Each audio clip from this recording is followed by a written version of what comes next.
तो हम नॉर्मोसिटी नॉर्मोक्रोमिक मिनीमिया की बात करें। नॉर्मोसिटी का मतलब क्या है? एमसीबी रेंज है वो 80 से लेकर जो 900 तक की जो नॉर्मल रेंज रहती है उसके अंदर लाई करता है, उसे कहते हैं नॉर्मोसिटिक एनीमिया। इसके मैंने क्लासिफिकेशन बताया था, इसमें मैंने बताया था सबसे पहले नॉन हीमोलाइटिक एनीमिया।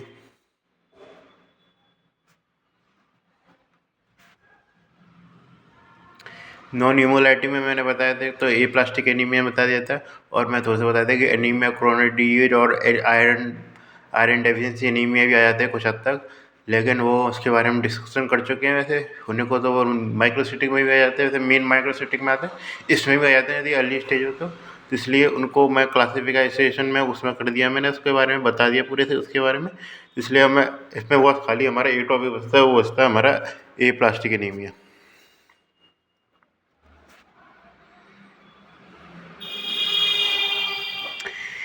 ए प्लास्टिक एनीमिया में ध्यान रखना बस पूरा वो जो हीमोपोएटिक स्टेम सेल थी, जो प्लूरिपोटा हीमोपोएटिक स्टेम सेल कह देते हैं तो हीमोपोएटिक,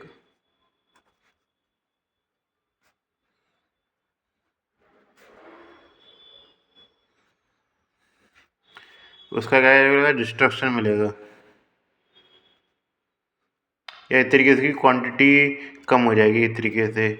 ये उसका हीमोपोएटिक स्टेम सेल का डिस्ट्रक्शन हो गया हमारा, जिसके कारण क्या मिल सकता है हमको? ड्राई टाइप मिलेगा, क्योंकि सिंपल जैसे फैटी फैट है हमारा, तो ड्राई टाइप मिल सकता है जैसे एस्पिरेशन कर रहे हो ज़्यादातर। जैसे ये ल्यूकीमिया वाले एस्पेक्ट में ज़्यादा आपको समझ में आएगा वैसे मेन तो इसलिए ड्राई टाइप मिलता है, और जिसमें हम एस्पिरेशन कर रहे होते हैं जैसे पहचानने के लिए कि क्या क्या पता लगे, तो ड्राई टाइप मिलता है। जैसे हम वैसे बोन मैरो सैंपल लेते हैं, ड्राई टाइप मिलता है।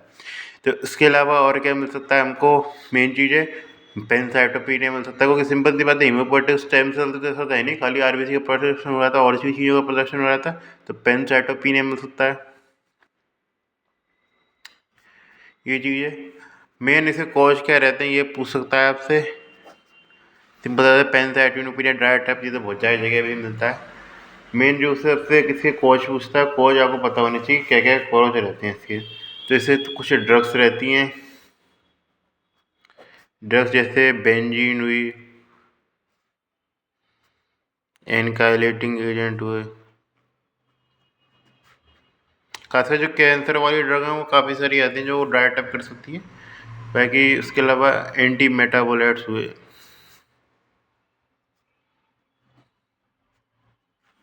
वायरल इन्फेक्शन हुआ, वायरल में कौन सा आपका आ गया? हेपेटाइटिस आ गया,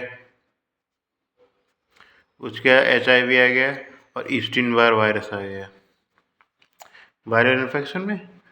और उसके अलावा क्या होता है? इसका इडियोपैथिक हो सकता है, कुछ भी कारण है एक्स्ट्रा में। और उसके अलावा एक थोड़ा सा याद रखने लायक है, थोड़ा सा इंपॉर्टेंट, वो आता है आपका फेनकोनी एनीमिया। इसके बारे में पूरा मैं डिस्क्राइब करूँगा। इसे DNA रिपेयर के डिफेक्ट वाली डिजीज है, तो उसके क्या में डिजीज में मिलते हैं को फेनकोनी एनीमिया मिलता है।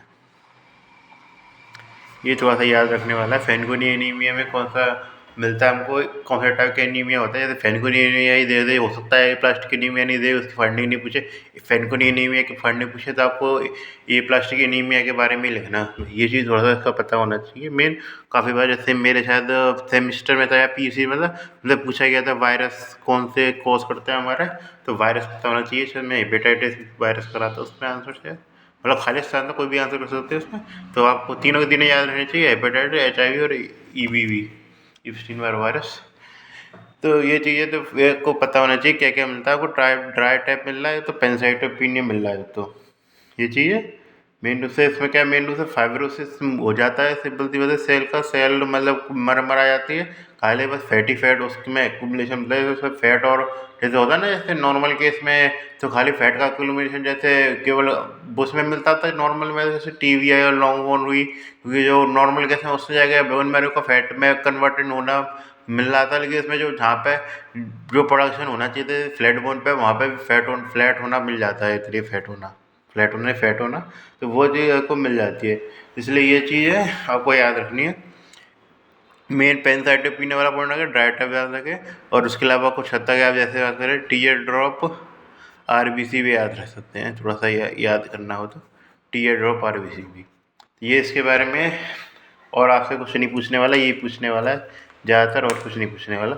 कुछ इसके ट्रीटमेंट के नाम पे आप ज़्यादातर क्या कि वो जो फाइब्रोसिस को बढ़ाने का काम करते हैं उसके बारे में पूरी चर्चा करूँगा। फाइब्रोसिस को जो जब हम उसके बारे में पढ़ेंगे, सिंपल सी बात है, जो पहला चैप्टर आता है जनरल पैथोलॉजी में, हम जैसे मैं तो कर काफ़ी हद तक काफ़ी टाइम हो गया पढ़े हुए, मुझे ध्यान नहीं है, तब हम उसके बारे में चर्चा करेंगे। तो नॉन हीमोलाइटिक एनीमिया हो गया, अब बात कर रहे हैं हम हीमोलाइटिक एनीमिया की। हीमोलाइटिक एनीमिया में दो चीज़ों को पता होना चाहिए, इंट्रिंसिक या इंट्रावेस्कुलर भी हो सकता है,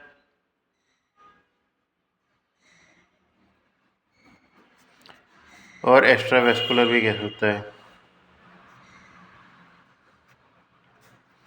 इंट्रिंसिक या इंट्रावेस्कुलर हीमोलाइसिस होता है, वो किसके कारण होता है? आरबीसी में डिफेक्ट होता है, उसी कारण। आरबीसी में कुछ ना कुछ है जैसे डिफेक्ट, उसके कारण होता है, जनरली उस जगह मिलता है। जैसे मैं डिफरेंस वाला क्वेश्चन कर रहा हूँ आपको, पैथोलॉजी वाले, इसको ध्यान से कर लीजिए। तो आरबीसी के अंदर कोई ना कोई डिफेक्ट मिलेगा, तो चाहे चाहे मेम्ब्रेन में मिले, चाहे वो उसके हीमोग्लोबिन में मिलेगा। और हीमोग्लोबिन भी जरूरी होता है शेप मेंटेन करने के लिए, तो चाहे मेम्ब्रेन में मिले या हीमोग्लोबिन में मिले, वो सिंपल सी बात है, हमारा किस में काउंट होता है? हमारा एक तरीके से सिंपल सी बात है इंस्टेंसी में। और एक्सटेंसी में क्या मिलता है हमको? ऑटो एंटीबॉडीज मिलती है। कीजिए, ऑटो एंटीबॉडी आरबीसी नॉर्मल मिलेगी, लेकिन वो उसका डिस्ट्रक्शन करेगा। ऑटो एंटीबॉडी मिल सकती है, या फिर क्या है कि वेसल्स में कुछ प्रॉब्लम हो सकती है, क्योंकि माइक्रोवेस्कुलर भी इसमें में आते हैं। मेन रूप से इसमें हीमोलाइसिस किसके द्वारा किया जाता है? मेन स्प्लीन के द्वारा किया जाता है, ठीक है। इसमें सिंपल सी बात है एंटीबॉडीज के द्वारा किया जाता है मेन, तो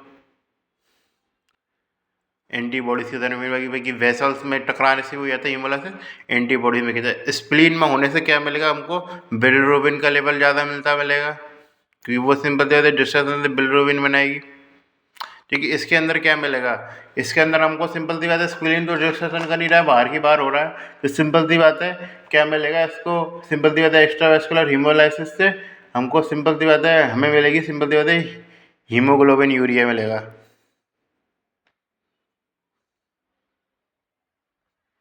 हीमोग्लोबिन यूरिया, हिमेच यूरिया भी कह देते हैं, हीमोग्लोबिन यूरिया मिलेगा, या सिंपल सी बात है फ्री हीमोग्लोबिन ज़्यादा मिलेगा हमको।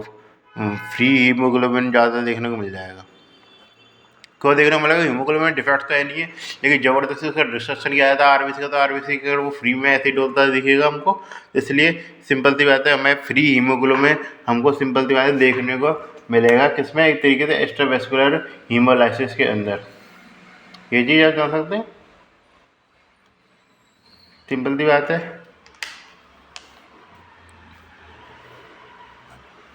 हीमोग्लोबिन यूरिया या हीमोसेड्रेन यूरिया भी कह सकते हैं, हीमोसेड्रेन यूरिया, या फिर इंक्री यूरोबिलिनोजेन भी कह सकता है मेन। ये सारी चीज़ें आपको पता होनी चाहिए कि क्या क्या होता है एक तरीके से एक्स्ट्रावेस्कुलर इंट्रावेस्कुलर हीमोलाइसिस में। जो मेन जो चीज़ होती है एक्स्ट्रावेस्कुलर इंट्रावेस्कुलर हीमोलाइसिस में, जो हेपेटिक बिलियरी सिस्टम होता है वो काम करता है इंट्रास्टिक हीमोलाइसिस वाले सिस्टम में, ताकि जो हमारा जो नॉर्मल बाहर वाला सिस्टम होता है इसमें बाहर की बात डिस्ट्रक्शन हो गया, सीधे एक्सीडेंट कर रही है। किडनी का जो मेन रोल आता है वो सिंपल सी वजह इसमें देखने को मिलता है। जो जैसा आता है यूरिया देखने को मिलेंगे, यूरिया हीमोग्लोबिन यूरिया है, हीमोसेड्रेन यूरिया है, वो सिंपल सी बात है एक्सटेंसिव हीमोलाइसिस में देखने को मिलेंगे। ये अंतर रहता है। थोड़ी बहुत डिजीज आपको पता नहीं चाहिए, डिजीज तो मैं एक्सप्लेन करूँगा ही, तो उसके आधार पर ले लेंगे। सबसे पहले मैं बात करूँगा इंट्रिंसिक हीमोलाइटिक एनीमिया के बारे में।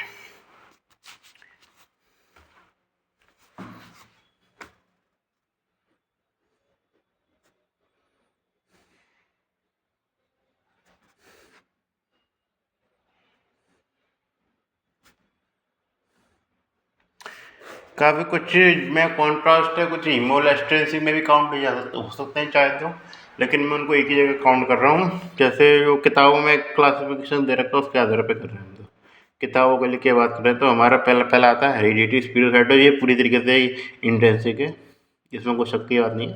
तो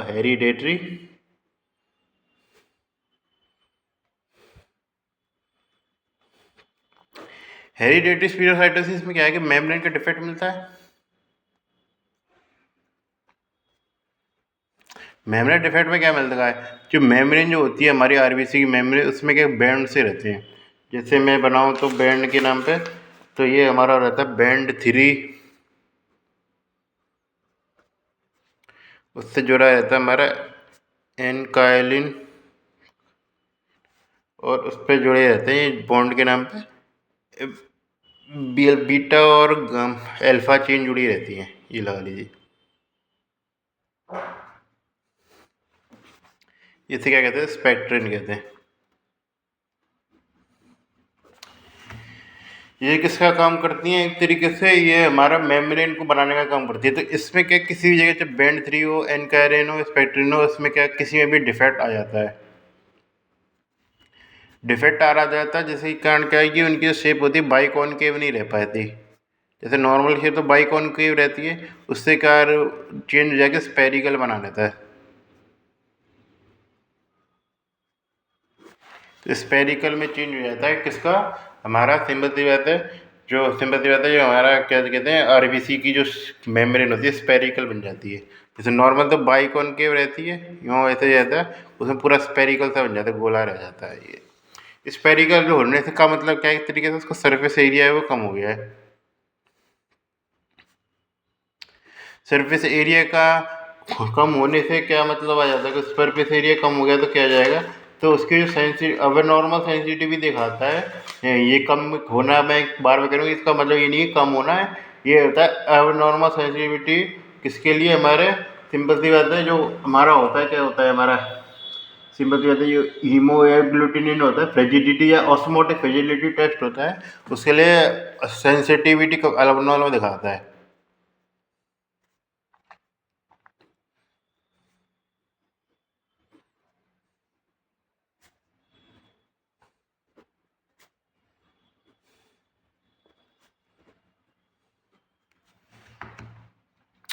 ये इसको मैं जैसे थोड़ा सा बताऊँ, जैसे सिंपल सी बात है ऑस्मोटिक फ्रिजिलिटी होती है, हाइपोटोनिक सॉल्यूशन में रख दिया हमने ऐसे आरबीसी को, तो सिंपल सी बात है जैसे थोड़ा सा सिकल सेल को, जैसे नॉर्मल सेल जैसे मान के चलो नॉर्मल आरबीसी है, तो नॉर्मल आरबीसी में जैसे यहाँ पे हीमोलाइसिस हो रहा है, हो जा रहा है उसका, जो हाइपो जो होती है एक तरीके से, जो नॉर्मल सलाइन की जो इसे टोनिसिटी बढ़ा दी हमने, हाइपोटोनिक कर दिया, कोई सिंपल सी बात जितना ज़्यादा हाइपोटोनिक होगा उतना ज़्यादा उसमें सिंपल सी बात है जो वेसल्स में ब्लड की जो इस तरीके से पानी है वो आरबीसी के अंदर ही जाने की संभावना रहेगी, क्योंकि स्पेरिकल तो ये अंदर से तो खोखल ही है ना आरबीसी हमारी, तो मेम्ब्रेन के अंदर जाने की संभावना उतनी ज़्यादा रहेगी, जिसके कारण क्या हुआ इस तरीके से उससे फटेगी भी, क्योंकि सिंपल सी बात है वॉल्यूम कितना भी वॉल्यूम से ज़्यादा हो जाए नॉर्मल से तो क्या हो जाएगा इस तरीके से, जो कि फट जाएगी आरबीसी। लेकिन क्या है कि ये चीज़ है जो थोड़े बहुत कम हाइपोटोनिक सोल्यूशन में आ जाए, सिंपल सी बात है, सिंपल सी बात है, यदि ये थोड़े से और कम हाइपोटोनिक सोल्यूशन में आ जाए तो वो क्या दर्शाते हैं हमको, सिकल सेल हो रही है। यानी कि सिकल सेल में क्या होता है, इस तरीके सरफेस एरिया बढ़ गया हमारा, यानी कि तरीके ज़्यादा से ज़्यादा वो सिंपल सी बात है ब्लड वाटर को ऑब्जर्व कर रही है और वॉल्यूम उतना है नहीं है, जिसके कारण क्या है वो छोटे में फट जा रही है। फिर आता है हमारा हेरिडिटी स्पीडोसाइटोसिस, जिसमें क्या है कि वॉल्यूम तो सिंपल सी बात है हमारा काफ़ी ज़्यादा बढ़ गया, सरफेस एरिया उतना है नहीं है, अब वॉल्यूम बढ़ गया तो सिंपल ज़्यादा से ज़्यादा पानी ले सकती है और फटेगी उतनी लेट, तो सिंपल ज़्यादा उसमें वो लेट फटती है। एक ग्राफ वगैरह मैं ढंग से बनाऊंगा, जैसे कभी होता है कि अभी मेरे पास है नहीं कुछ जुगाड़, तो अभी मैं इसको पूरा एक्सप्लेन करना चाह रहा हूँ, मैं इसको मैं टेस्ट को व्हाट्सएप में बताऊँगा ढंग से, इसको मैं एक शॉर्ट वीडियो में एक्सप्लेन करूँगा एक बार। तो इसलिए ये चीज़ तो ऑस्मोटिक फ्रेजिलिटी टेस्ट के लिए एबनॉर्मल सेंसिटिविटी रहती है, या नॉर्मल से भी ज़्यादा कम फ्रेजाइल रहती है, एक तरीके से ये फ्रेजिलिटी होती है वो कम हो जाती है, बढ़ा हुआ रहता है। कोई ऐसा फिजिलिटी टेस्ट में देखे तो बढ़ा हुआ ही आएगा, तो सिंपल सी बात सवाल ये नहीं कि फिजिलिटी बढ़ेगी, और उसमें फिजिलिटी टेस्ट में इसकी मात्रा होती है वो बढ़ी आती है, ये चीज़ आ गई। तो ये हमारा सर्विस एरिया और सिमेट्रिक की फिजिलिटी टेस्ट आ गया मेन ये चीज़ में। और सिंपल सी बात है ये हमारा स्पेरिकल है, ये वॉल्यूम में ऐसा आ गया, सिंपल सी बात है ज़्यादा से ज़्यादा हीमोग्लोबिन कंटेन कर पाएगी, सिंपल सी बात है। तो सिंपल सी बात है ये चीज़ ध्यान रखना।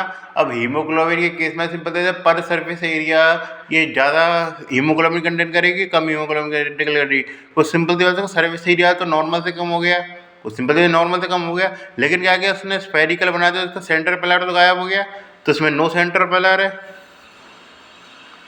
सेंटर पिलर है नहीं है, तो एमसीएससी की मात्रा है वो बढ़ेगी कि कम होगी, एमसीएससी की मात्रा बढ़ेगी। तो ये फाइंडिंग ध्यान रखना, एमसीएससी की मात्रा बढ़ी हुई मिलती है, तो इसलिए मैंने बताया था इसमें कोई कॉन्ट्रास्ट नहीं है कि सिंपल सी बात है एमसीवी की मात्रा बढ़ी हुई मिलेगी तो एमसीएससी की मात्रा बढ़ी हुई मिलेगी।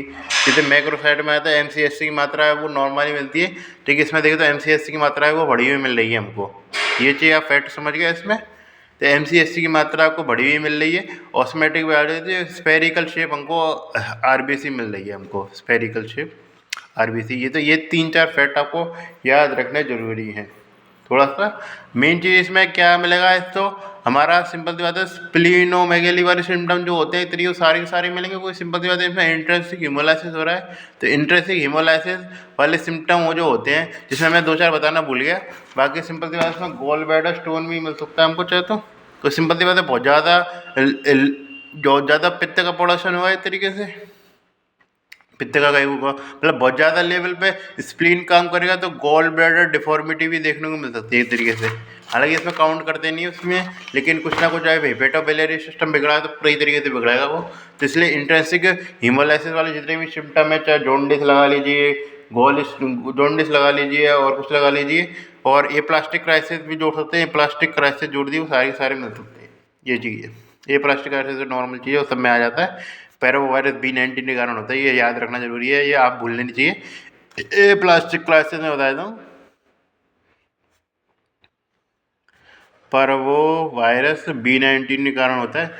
वो ज़्यादातर इंट्रिंसिक हीमोलाइसिस की ज़्यादातर कंडीशन में मिल सकता है, तो इसलिए मैंने उसको डिफ्रेंशिएट कर नहीं सकते उसमें। फिर आता है हमारा proximal nocturnal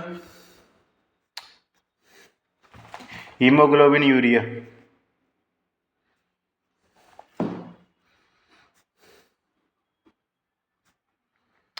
proximal nocturnal haemoglobin urea में क्या देखने को मिलता है हमको, तो प्रॉक्सिमल नॉक्टर्नल हीमोग्लोबिन यूरिया में जो एक तो ये जाने का थोड़ा सा एक्वायर्ड म्यूटेशन रहता है। मेन चीज़ इसको वो चीज़ भी याद रखनी नहीं है, मेन ये चीज़ आपको याद रखनी है, इसमें पिग जीन का म्यूटेशन मिलता है, PGIA जीन का म्यूटेशन मिलता है, एक तरीके से एक्वायर्ड म्यूटेशन होता है। एक्वायर्ड PGIA म्यूटेशन से क्या होता है, हमारा सिंपल सी बात है GPI में डिफेक्ट आ जाता है। तो GPI क्या काम करते हैं, GPI जो 3-4 रिसेप्टर है वो बढ़ाने का काम करते हैं। तो हमारा CD55 होता है, जिससे क्या कहते हैं डिके एसोसिएशन फैक्टर भी कह देते हैं CD55, और एक होता है CD59। ये चीज़ दोनों को याद रखना, बाकी थोड़ा बहुत एक C8 भी रिसेप्टर रहता है कुछ, मेन दोनों तो इनको याद रखना, ये पूछे जाते हैं आपसे। जो CD8 दिया तो C3 कन्वर्टेज को इनिबिशन करने का काम करती है, इनिवेट करने का काम करती है। ये चीज़ नहीं होगी तो क्या होगा, PGI है ये जी होता है, जिसके कारण क्या कि ये जीन नहीं बनती। सिंपल सी बात है, ये हमको नहीं मिलेंगे, तो इससे क्या होगा, सिंपल सी बात है जो क्या करेगा इस तरीके से कॉम्प्लीमेंट मीडिएट, ये चीज़ ध्यान रखना, कॉम्प्लीमेंट मीडिएट लाइन सबसे इंपॉर्टेंट है इसकी, कॉम्प्लीमेंट मीडिएट हीमोलाइसिस ऑफ क्या मिलेगा RBC। कॉम्प्लीमेंट कैसे काम करते, कैसे काम नहीं करते, उसकी बारे में चर्चा की जाएगी बाद में। तो कॉम्प्लीमेंटेड इमीडिएट हीमोलाइसिस मिलता है RBC के कारण। सबसे मेन चीज़ इसमें आती है वो कूम टेस्ट करना होता है, वो नेगेटिव आता है। कूम टेस्ट नेगेटिव क्यों आता है, क्योंकि कूम टेस्ट जो होता है वो इस तरीके से ऑटोमेन हीमोलाइटिक एनीमिया के लिए पॉजिटिव आता है, और वो इसी में डिटेक्ट करता है इस तरीके से एंटीबॉडीज़ को। तो इसमें कोई एंटीबॉडी तो है नहीं है, ये कॉम्प्लीमेंट वीडियो लाइसिस है, कोई कॉम्प्लीमेंट वीडियो एंटीबॉडी तो है नहीं है, तो इसलिए कूम टेस्ट होता है वो नेगेटिव आता है इसमें। सिंपल सी बात है। अब इसमें ये बात करी चले तो कॉम्प्लीमेंट मीडिएटेड भले ही हो, लेकिन सिंपल सी बात है एक्स्ट्रा वेस्कुलर हीमोलाइसिस तो हो रहा है ना, को सिंपल सी बात स्प्लीन का रोल तो आ ही नहीं रहा है, यहाँ पे कॉम्प्लीमेंट ने हीमोलाइसिस कर दिया, तो एक्स्ट्रा वेस्कुलर हीमोलाइसिस के भी सिम्टम मिल सकते हैं आपको, ये चीज़ याद रखिए। तो एक्स्ट्रा वेस्कुलर हीमोलाइसिस के सिम्टम होते हैं, वो मिल सकते हैं। मेन चीज़ जो इसमें मिलती है वो इस तरीके से, इसमें जो नाइट के टाइम पे ये चीज़ हमको हीमोलाइसिस देखने को मिलता है, ये चीज़ है ना, नाइट में हीमोलाइसिस देखने को मिलता है, नाइट में, ये चीज़ है ना, नाइट का वाला पॉइंट याद रखना है। और क्या देखने को मिलेगा उनको, हीमेसिड्रिन यूरिया दिखना है, पिंक कलर यूरिन,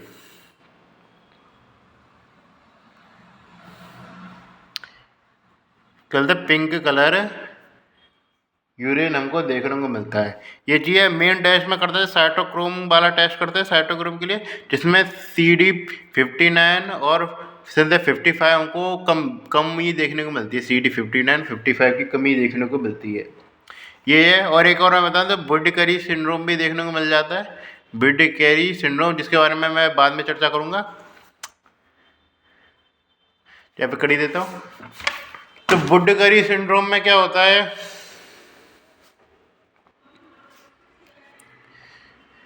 सिंड्रोम में क्या होता है कि जो वीनस जो होती है, वीनस सप्लाई हेपेटिक की, उसमें क्या मिलता है, थ्रोम्बोलाइसिस मिल जाता है एक तरीके से, जिसके कारण क्या होता है, एक तरीके से वीनस हिपैटिक में थ्रोम्बोलाइसिस मिल जाता है, जिसके कारण क्या तरीके से वेनस सप्लाई तो बेकार हो गई एक तरीके से, पोर्टल वेन की सप्लाई लीवर के लिए, तो इसलिए उसके कारण काफ़ी सारे हमको इफेक्ट देने मिलेगा। इफेक्ट के बारे में चर्चा तभी की जाएगी, लेकिन इसमें ज़्यादा करना वीनस थ्रोम्बोलाइसिस मिल जाती है हिपैटिक में। 2-4 डिजीज और बताऊँगा, उसमें भी देखने को मिल जाती है ये चीज़, सिंपल सी बात है। तो ये बुर्डीगेरी सिंड्रोम थोड़ा सा ये चीज़ भी याद रख सकते हैं। थोड़ा सा मेन चीज़ इसमें आज ध्यान रखनी है, मेन इसमें कूम टेस्ट होता है वो नेगेटिव आता है, और क्या मिलता है हमको, सिंपल सी बात है, इसमें इंट्रावेस्कुलर हिमोलाइसिस भी देखने को मिल सकता है और एक्स्ट्रावेस्कुलर हिमोलाइसिस भी देखने को मिल सकता है। और सिंपल सी बात है, हमको क्या देखने को मिल रहा है एक तरीके से, सिंपल सी बात है, वीनस वीनस थ्रोम्बोसिस या वो बुर्डीगेरी सिंड्रोम देखने को मिल रहा है, ये चीज़ समझिए। फिर हम छोटी छोटी डिजीज को कवर करते हैं। G6PD deficiency. G6PD डेफिशिएंसी में ज़्यादातर चीज़ें मैंने बता दी थी, उसके बारे में चर्चा करूंगा नहीं। ग्लूटाथायोन रिडक्टेज वाला सिस्टम रहता है वो काम नहीं करता, बाकी पूरी इसमें चर्चा की जा चुकी है। इसकी बायोकेमिस्ट्री मेन चीज़ की मैं फाइंड नहीं बताऊंगा, मेन चीज़ मैं ये बता दें तो इन फैक्टर कौन कौन से होते हैं जो इंड्यूसिंग फैक्टर रहते हैं। तो ड्रग्स में ध्यान रखना, ड्रग्स में एंटी मलेरिया और सल्फा ड्रग्स होते हैं। उसके अलावा फावा बीन्स रहती हैं।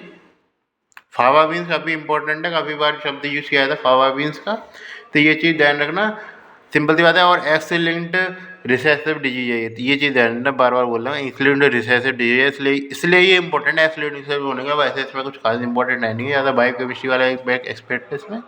तो सिंपल सी बात है, जिसमें ध्यान रखना मेन रूप से हमको क्या मिलेगी, हिंज बॉडीज देखने को मिलेंगे आरबीसी के अंदर। जैसे आरबीसी तो उसके अंदर नीला नीला सा हिंज बॉडी हमको देखने को मिली, पेन से नीला मैं कर रहा हूँ तो पेन से नीला ही होगा, बाकी वैसे भी नीला ही देखने को मिलता है हमको हिंज बॉडी, जिसके कारण, जो कि किसके कारण आते हैं, डीनेचुरेटेड हीमोग्लोबिन के कारण। क्योंकि सिंपल ज़्यादा ऑक्सीडेटिव स्ट्रेस के कारण, फ्री रेडिकल के कारण जो हमारा और हीमोग्लोबिन का डीनेचुरेट हो गया, इसलिए डीनेचुरेटेड हीमोग्लोबिन के कारण ये चीज़ देखने को मिलती है।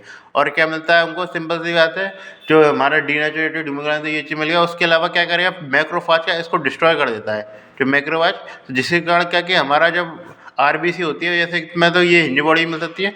उसके अलावा क्या कि ये पूरा ऐसा खाली किसी का यूँ बस ये ऐसे मारा था जैसे कि किसी ने सेब खा लिया हो या एप्पल का होता है, सेब खा लिया हो या उसका एक हिस्सा खा लिया हो, जिसको हम कहते हैं कितने बाइट सेल कहते हैं। तो बाइट सेल या फिर सिंपल सी बात है हिंज बॉडी वाली सेल कुछ भी मिल सकता है हमको किसमें, इसमें मेन चीज़ आपको ये जानना है फिजियोलॉजिकल लिखा है इसमें, ये डीनेचुरेटेड हिंज बॉडी और बाइट सेल, ये 2 पॉइंट आप याद रख लीजिए, और कुछ याद रखने की जरूरत नहीं, बाकी सारे हम पहले ही चर्चा कर चुके हैं इसके बारे में। फिर हम थोड़े बहुत एक्स्ट्रा डिजीज पर आ जाते हैं एक तरीके से। फिर सिंपल सी बात है, मैं थोड़ा सा अब सिकल सेल एनीमिया और उसको एक्सप्लेन कर देता हूँ एक तरीके से। चलो तो थोड़ी बहुत एक्स्ट्रा डिजीज बताते हैं। तो पायरूवेट काइनेज की डेफिशिएंसी होती है, चलो इसके बारे में ये तो आपसे पूछा नहीं जाएगा, इसलिए तो इसका पढ़ाना बेकार है। तो सिंपल सी बात है, मैं ये तो HbS होता है और HbC होता है, इस तरीके ये भी देखने को मिल जाता है। HbG इसमें क्या अंतर होता है, तो HbS में ध्यान रखना है, जो एक तरीके से थोड़ा सा मैं डिस्क्राइब कर ही देता हूँ। तो HbS है जो हमारा सिकल सेल एनीमिया है,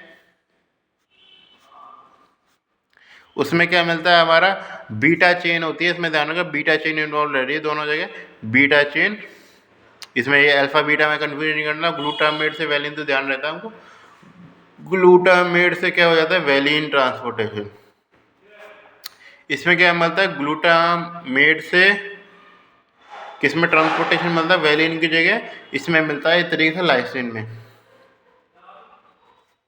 ग्लूटामेट का वैलिन से ट्रांसपोर्टेशन, कि ग्लूटामेट का लाइसिन में ट्रांसपोर्टेशन, या मतलब ट्रांसफॉर्मेशन जो म्यूटेशन होता है, तो पॉइंट म्यूटेशन रहता है दोनों जगह, पॉइंट म्यूटेशन रहता है, काफ़ी ज़्यादा सेम रहता है, उसमें ग्लूटामेट का लाइसिन से होता है। जिसके कारण क्या कि वैलिन देखें तो न्यूट्रल अमाइनो एसिड है, ये मैं चर्चा करी थी, जब बायोकेमिस्ट्री हर जगह आती है। अब जो सोचते हैं कि हम फर्स्ट ईयर में पढ़ते हैं तो बायोकेमिस्ट्री का कोई रोल नहीं है, तो ये कहाँ तक चल रही बायोकेमिस्ट्री, अभी तक पीछा नहीं छोड़ रही कोई भी है।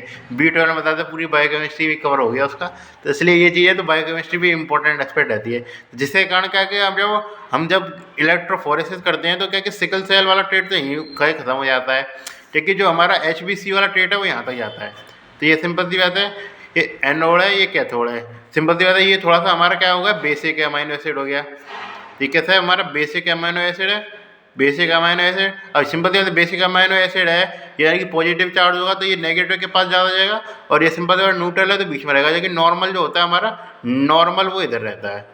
तो सिंपल से ग्लूटामेट कैसा है, एक तरीके से अम्लीय अमाइनो एसिड है, तो वो थोड़ा पॉजिटिव के आसपास रहता है, तो ये नॉर्मल केस की बात हो रही है। तो ये नॉर्मल है, ये सिंपल सी बात है HbC हो गया, ये HbS हो गया। ये तरीके से आपको इमेज देके, जैसे मैं तो काफ़ी रफ इमेज बना दी, इमेज देके पूछ सकता है कौन सा HbC और HbS है। HbS में बस यही जानना था, और कुछ ऐसा कुछ जानने को है नहीं है। HbC में बस यही जानना था, बाकी की हम मेन चर्चा करेंगे सिकल सेल एनीमिया के बारे में। तो सिंपल सी बात है, जैसे ये चीज़ तो मैंने बता दी, नॉर्मल जो बेसिक जो होता है, जो आपको भी पता है, वो चीज़ हमने बता दी आपको, और कुछ आपको बताने की जरूरत नहीं है। बेसिक के पोजीशन में ये थोड़ा सा ध्यान रखा, 6th पोजीशनिंग में होता है, इस तरीके से 6th पोजीशन, और बीटा चेन तो 11वें क्रोमोसोम पे होता ही है, इसमें तो बताने की जरूरत नहीं है। तो 6th पोजीशन पे होता है, और 11वें क्रोमोसोम तो होता ही बीटा चेन में। तो सिंपल सी बात है, मेन रूप से सिम्टम की बात करके चले तो क्या मिलता है, तो जैसे कि जैसे लो ऑक्सीजन होती है जब भी, तो लो ऑक्सीजन में क्या होता है कि जो हमारा जो आरबीसी होती है वो सिकल सेल शेप में कन्वर्ट हो जाती है। आरबीसी से क्या बन जाती है, सिकल सेल शेप बन जाती है। क्योंकि सिंपल सी बात है, मैंने बताया था मेम्ब्रेन की इंटीग्रिटी के लिए जो आता है हमारा हीमोग्लोबिन भी जरूरी होता है। जैसे हमारा जब हमने थैलेसीमिया का पढ़ा था, उसमें भी मैंने बताया था कि जो सिंपल सी बात है एक्स्ट्रावेस्कुलर डिस्ट्रक्शन क्या क्यों हो रहा था, तो सिंपल सी बात है जो हमारा जो है इस तरीके से उसके लिए भी चाहिए रहता है, हमारा जो इस तरीके हीमोग्लोबिन जो होता है उसके लिए खाली वैसा नहीं कि मेम्ब्रेन में डिफेक्ट आएगा तो आ सकता है, हीमोग्लोबिन में भी डिफेक्ट आया तब भी क्या है कि वो मेम्ब्रेन इंटीग्रिटी के लिए जरूरी है, तो उसमें क्या कि वो शेप चेंज कर देता है इस तरीके से, तो इसलिए क्या मिल जाता है, इसलिए सिकल सेल शेप मिलती है, जिसके कारण क्या मिल जाता है, तो हीमोलाइसिस देखने को मिलेगा। हीमोलाइसिस वाले सारे सिम्टम देखने को मिल सकते हैं हमको इससे। ऊपर से क्या मिल जाता है, इसका साइज है वो थोड़ा सा बड़ा हुआ है, तो ये क्या कर सकता है, एक्लूजन कर सकता है, तो माइक्रोवेस्कुलर ऑक्लूजन कर देता है, इसलिए काफ़ी जगह जगह जाके, तो माइक्रोवेस्कुलर ऑक्लूजन कर देता है काफ़ी जगह जगह जाके। ये चीज़ है मेन मैकेनिज्म, इससे पूछ सकता है कोई आपसे चाहे तो वो इन्फ्लक्स ऑफ कैल्शियम आयन और क्या कहते हैं, और क्या इफ्लक्स ऑफ पोटेशियम आयन के कारण होता है ये सिकल सेल शेप में परिवर्तन हुआ। ये चीज़ ध्यान रखना, मेन रूप से लो ऑक्सीजन वाले या इस तरह के एसिडिक एनवायरनमेंट में देखने को मिलेगी। जैसे उसमें प्रोक्सिमल ऑटोनिक हीमोग्लोबिन या नाइट का टाइम बताया, तो मेन रूप से एसिडिक एनवायरनमेंट होने का कारण था, उस समय उसके सिंपल से आता है उसके कॉम्प्लीमेंट मीडिएट डिस्ट्रक्शन होने का। ये चीज़ है, तो ये चीज़ आपको समझ चुके हैं। मेन चीज़ है वो माइक्रोवेस्कुलर ऑक्लूजन होता है, उसके कारण आपको सारे सिम्टम है वो उसके देखने को मिलते हैं। ये सारे सिम्टम काफ़ी इंपॉर्टेंट है। क्राइडू चैट स्कल तो वो देखने को मिलेगा इसमें, क्योंकि जो वो सिंपल सी बात है बोन मैरो एक्सप्रेशन तो इसमें भी रहता है, जो सिंपल सी बात है सेम इसकी तरह थैलेसीमिया की तरह, तो क्राइडू चैट स्कल का एक्सरे पे देखने को मिलेगा, क्रूकैट स्कल एक्सरे पे ये चीज़ इसमें भी देखने को मिलेगी। ये चीज़ है, तो माइक्रोवेस्कुलर ऑक्लूजन में आ गए तो एक चीज़ हमको मिलती है एक तरीके से, वो जल्दी है एप्लास्टिक क्राइसिस, तो वो तो खैर उसकी हम काउंटिंग करेंगे नहीं, वो इसमें भी मिल जाता है, तो एप्लास्टिक क्राइसिस देखने को मिलता है। और उसके अलावा क्या देखने को मिलता है, हमको ऑटोस्प्लीनेक्टोमी मिल देख रही है। ये सबसे बड़ा इंपॉर्टेंट पॉइंट है इसमें जानने का, ऑटोस्प्लीनेक्टोमी देखने को मिलती है। क्यों मिलती है, क्योंकि जो हमारा जो वीनस है, जो वेन्स क्या, वेन्स का मतलब वेसल्स का ऑक्लूजन होता है, जो सिंपल सी बात है जो स्प्लीन होती है उसको भी तो वेसल सप्लाई कर देती है ब्लड, तो उसमें ऑक्लूजन कर देता है ये जाके जो सिकल सेल होती है, जिसके कारण क्या कि स्प्लीन में इन्फेक्शन हो जाता है डेवलप। और ऑटोस्प्लीनेक्टोमी की वजह से तो स्प्लीन जो होता है वो एक बॉडी जो होती है एक तरीके आरबीसी के अंदर जिसका वेल जोली बॉडीज होते हैं उसका डिस्ट्रक्शन करने का काम करती है, तो सिंपल सी बात है वो हमको देखने को मिल जाती है किसमें, सिंपल सी बात है ये नॉर्मल केस है, वेल बॉडी नॉर्मल केस में मिलती है, लेकिन उसका डिस्ट्रक्शन कर दिया जाता है स्प्लीन के द्वारा, तो इसलिए वो नॉर्मल केस में हमें स्पीयर में नहीं दिखेगी, लेकिन इस केस में हमको स्पीयर में देखने को मिल जाएगी। तो इसे जब भी होवल जोड़ी देखने को मिल रहा है तो उसका मतलब सिकल सेल एनीमिया से एक्सपेक्ट नहीं है, किसी भी जगह स्प्लीन की डिफॉर्मिटी हो रही है, तो सबसे पहली चीज़ हमको मिलेगी वो होवल जोड़ी बॉडी देखने को मिलेगी। तो होवल जोली बॉडीज वाला स्पेसिफिक फंडिंग रहती है, इसको याद रखें होवल जोली बॉडीज। उसके अलावा क्या देखने को मिलता है, उसके अलावा देखने को मिलता है हमें एक्यूट चेस्ट सिंड्रोम। ये चीज़ ध्यान रखना, एक्यूट चेस्ट सिंड्रोम से याद रखें कि रेस्पिरेटरी सिम्टम्स समझते हैं, लेकिन रेस्पिरेशन में ऐसा कुछ रोल नहीं है इसका। ये मिलता है हमको सिकल सेल एनीमिया में एक्यूट चेस्ट सिंड्रोम, जिसमें सिंपल सी बात है चेस्ट को लेके या जो लंग्स वगैरह वेसल सप्लाई है उसमें ऑक्लूजन कर देता है, जिसके कारण क्या मिलता है हमको, सिंपल सी बात है जो चेस्ट वाले सिम्टम हुए, जैसे कि सिंपल सी बात है रेस्पिरेटरी डिस्ट्रेस हुआ वगैरह हुआ, और जो भी सिम्टम है वो इस तरीके से हमको देखने को मिल सकते हैं। उसके अलावा क्या देखने को मिल सकता है हमको, painful hand and feet syndrome. Painful hand and feet syndrome, जिसको क्या कहते हैं, डेक्लियोसाइड कहते हैं।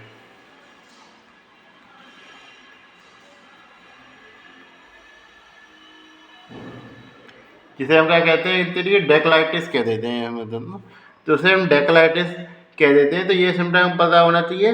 डेक्लाइटिस फुल जिसके कारण क्या हैंड एंड फीट में क्या बहुत ज़्यादा दर्द होने को देखने को मिल जाता है। उसके अलावा एक्यूट रेस्पिरेटरी सिंड्रोम होता है, उसमें रेस्पिरेटरी डिस्ट्रेस देखने को मिलेगा। सिम्टम ऐसे लगेंगे जैसे कि पल्मोनरी डिजीज है, लेकिन सिंपल ज़्यादा होता है स्प्रीन, जो हमारा क्या कहते हैं सिकल सेल एनीमिया है। तो ये चीज़ें एक्स्ट्रावेस्कुलर हीमोलाइसिस और सिंपल ज़्यादा इंट्रावेस्कुलर हीमोलाइसिस दोनों के सिम्टम देखने को मिल सकते हैं इसमें चाहते तो। और उसके अलावा क्या देखने को मिल सकता है, यदि रीनल लेवल पे करे, जैसे रीनल लेवल का रह गया थोड़ा सा, तो यदि ये चीज़ ये रीनल लेवल पे करे तो रीनल पेपिलरी नेक्रोसिस देखने को मिल सकता है। तो ये चीज़ हमें बता दीजिए क्या क्या देखने को मिलेगा। होवल जोड़ी देखने को मिल रही है। एक तो क्या मिलता है हमारा सिंपल सी बात है, एक तो एक्यूट चेस्ट सिंड्रोम, ध्यान रखना मेन नाम याद रखें, पेनफुल हेड सिंड्रोम या डेक्लियोसाइड कहते हैं, डेक्लियोसाइड होगा। और उसके अलावा रीनल पेपिलरी नेक्रोसिस है। और एक दो फाइंडिंग में बताऊँ तो टारगेट सेल इसमें भी देखने को मिल जाती है, ऐसी बात नहीं है, टारगेट सेल इसमें भी देखने को मिल सकती है। सिंपल सी बात है, थैलेसीमिया वाली और इसमें सिकल सेल एनीमिया कुछ फाइंडिंग मैच करती है आपस में। तो इस तरीके से ये चीज़ हो गई हमारी। एक तरीके से लास्ट में आता है हमारा एक्स्ट्रावेस्कुलर हीमोलाइसिस। एक्स्ट्रावेस्कुलर हीमोलाइसिस में बात करके चलूँ तो मेन फंडिंग क्या मिलेगी, एक तरीके से ऑटो इम्यून हीमोलाइटिक एनीमिया मिलता है। ऑटो इम्यून हीमोलाइटिक एनीमिया में ये चीज़ ध्यान रखना, दो प्रकार की एंटीबॉडी, तो कोल्ड एंटीबॉडी और एक होती है हमारी हॉट एंटीबॉडी। एंटीबॉडी है तो एंटीबॉडी होती है कोल्ड एंटीबॉडी और हॉट एंटीबॉडी। तो कोल्ड एंटीबॉडी मिलती है हमको आईजीएम में, ये चीज़ है। तो आईजीएम से बात करके चलो, आईजीएम ऐसे मान सकते हैं, आईजीएम पहले आता है और जनवरी में सर्दी पड़ती है, उससे आप लगा सकते हैं। तो सिंपल सी बात है उसमें, और उससे हम ये पता लगा सकते हैं सिंपल सी बात है किस किस चीज़ में मिलता था। तो इससे मोनोन्यूक्लियोसिस में मिलेगा, मोनोन्यूक्लियोसिस किससे मिलता है, ये एस्टिन बार वायरस से होता है इसका इन्फेक्शन। और उसके अलावा माइकोप्लाज्मा के इन्फेक्शन में देखने को मिल जाती है, दोनों एम वाले होते हैं, माइकोप्लाज्मा और मोनोन्यूक्लियोसिस दोनों में आईजीएम एंटीबॉडी देखने को मिलेगी। क्योंकि जो हॉट एंटीबॉडी होती है वो आईजीजी रहती है, जो कि थोड़ा सा बाद में आएगा, सिंपल तो उसको उल्टा लगा सकते हैं। जो कि किसको देखने को मिला, एसएलई में देखने को मिलेगा और सीएलएल में देखने को मिलेगा, ये चीज़ है। तो इसलिए कोल्ड और एंटीबॉडी है। इसका क्राइटेरिया क्या रहता है इसका, यदि 4 डिग्री सेल्सियस से कम का टेम्परेचर हो तो कोल्ड एंटीबॉडी, और 37 डिग्री से ज़्यादा का टेम्परेचर तो हॉट एंटीबॉडी। सिंपल टेम्परेचर के अंतर के कारण होगा। कूम टेस्ट होता है इसमें पॉजिटिव आता है, यदि जानना कूम टेस्ट पॉजिटिव आता है इसमें, ये चीज़ है।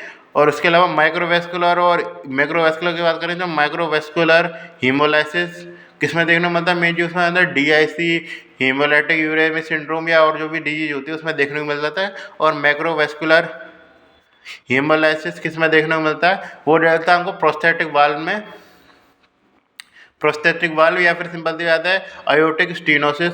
तो यहाँ पे बाल सबसे बड़े रहते हैं और यहाँ पे सिंपल सी बात है, जो सिंपल सी बात है सिंपैथेटिक स्टिमुलेशन इतना भी ज़्यादा पावरफुल नहीं होता कि बड़ी बड़ी वेसल्स को कॉन्स्ट्रिक्शन कर दे प्रॉपर।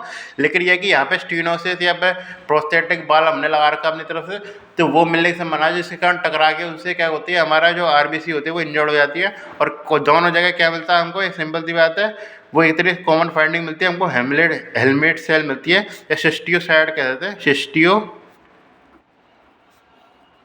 सिस्टोसाइड मिलती थी या हेलमेट सेल देखने को मिलती है। ये चीज़ें थोड़ा सा मैं इसके बारे में रिवीजन कर रहा था, तो सिकल सेल एनीमिया में ढंग से लिखा नहीं उस समय। सिकल सेल एनीमिया में ये तो क्या देखने को मिलता है हमारा, होवेल बॉडी देखने को मिल रही है हमकी किसे, ओवेल जोली बॉडी, ये स्पेसिफिक फाइंडिंग है। यदि एनीमिया के केस में देखें तो कोई एनीमिया केस में ऑटोफ्लिन में तो ओवल जोड़ी बॉडी जहाँ पे भी देखने को मिले सीधा आपको सिकल सेल एनीमिया आंसर कर देना है। और उसके अलावा क्या मिलता है आपको, एक्यूट चेस्ट सिंड्रोम देखने को मिलता है।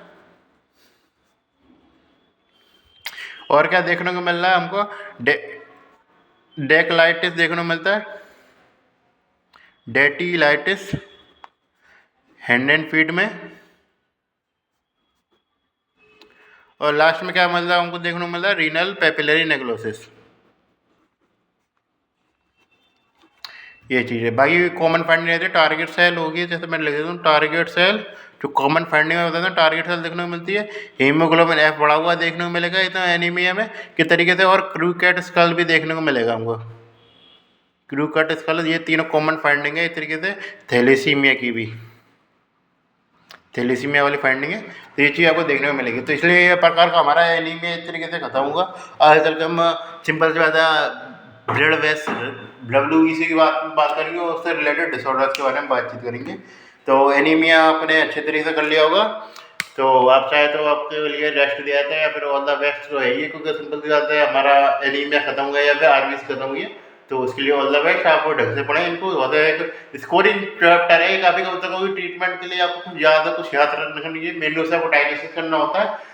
ट्रीटमेंट में ज़्यादा कुछ मत्तापाची होती नहीं है, तो इसलिए डायग्नोसिस याद करना और डिफरेंशिएट करना पड़ता है कि कौन कौन सा एनीमिया क्या क्या हो सकता है। काफ़ी फाइंडिंग होती है और नॉर्मल टेस्ट होते हैं, उससे फाइंडिंग में आपको पता लग जाता है, सिम्टम देके पता लग जाता है काफ़ी हद तक चीज़ें।